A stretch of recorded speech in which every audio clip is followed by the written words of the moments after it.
I'm Brian Westbrook at GeekWire Studios here with Money Hacks presented by BECU. I'm joined now by Stacey Black, the BECU lead financial educator.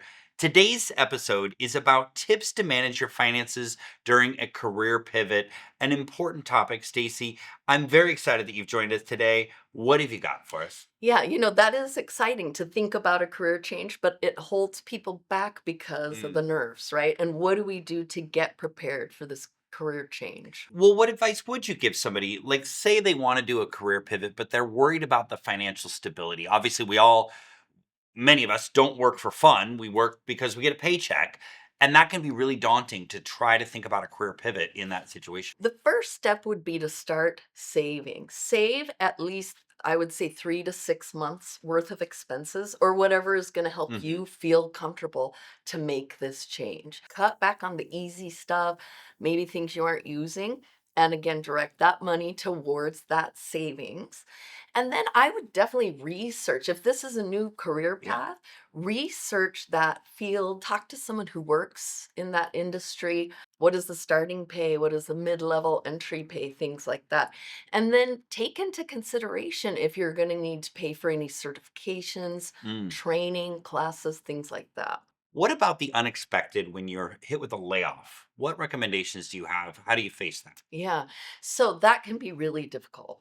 If you have an emergency fund built up, this is the time to use it, Hmm. obviously. Think about building that emergency fund now so that if a layoff happens, you have some funds set aside. Look for resources, community resources. Check with your previous employer or your employer and see what resources they have to help you Right. get on to the next job. Think about unemployment. Hmm. Really look at your resources.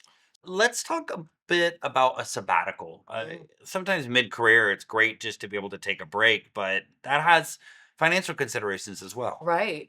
You need to have a clear budget before you take that sabbatical, and Sure. it's going to take a lot of planning.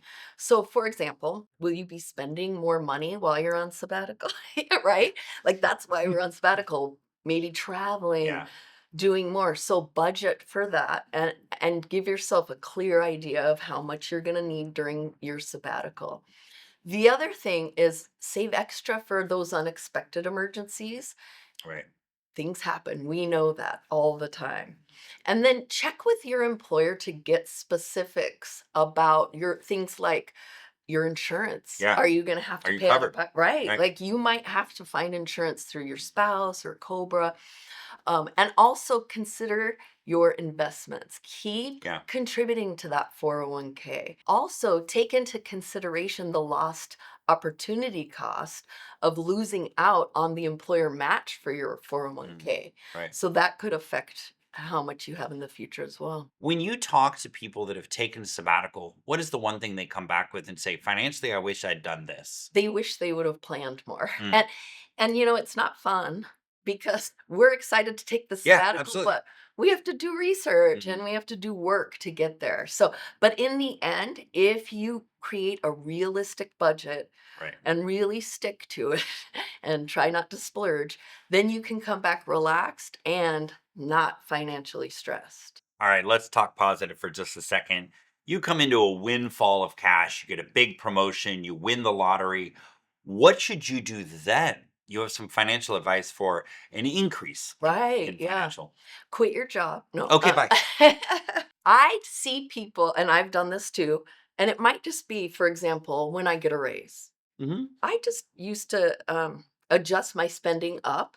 Be mindful about what you're doing with that money. Maybe you want to put it directly towards your savings so you don't see it and Yeah. aren't tempted to spend it, or maybe up your investments, pay off debt.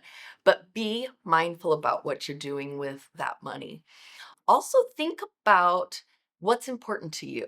Do you Sure. want to take a trip? Right. And so focus on those things that are important to you and your family. When I get that new job, when you and I go off and start our new enterprise, Right. should we consolidate our 401ks? Yeah, I would say typically um, it is. probably a good idea to consolidate just for ease, and it Yeah. makes it easier to manage one account. And depending on fees, you don't want to pay fees for both.